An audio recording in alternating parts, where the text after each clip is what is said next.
আপনি যদি দ্বিতীয় বিশ্বযুদ্ধে একজন সৈনিক হতেন তবে আপনাকে তিনটে জিনিস অবশ্যই এড়াতে হতো: বুলেট, বোমা এবং বু।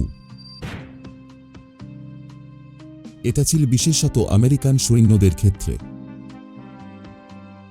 যারা তাদের ব্রিটিশ কমরেডদের চেয়ে 5 গুণ বেশি উপার্জন করছিল। প্রত্যেক সৈনিক একটা বেতন পেতেন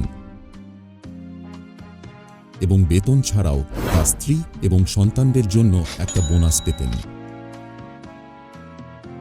তাই বলা বাহুল্য যে যে নারীর যত বেশি স্বামী ছিল সে তত বেশি বোনাস উপার্জন করতে পারত। এর ফলে অনেক ব্রিটিশ মহিলা 3 জন, এমনকি 4 জন অজ্ঞাত আমেরিকানকে বিয়ে করেছিল।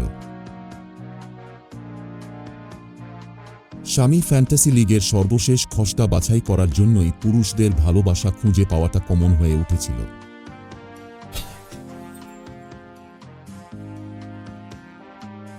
অন্তত তারা শিখেছিল,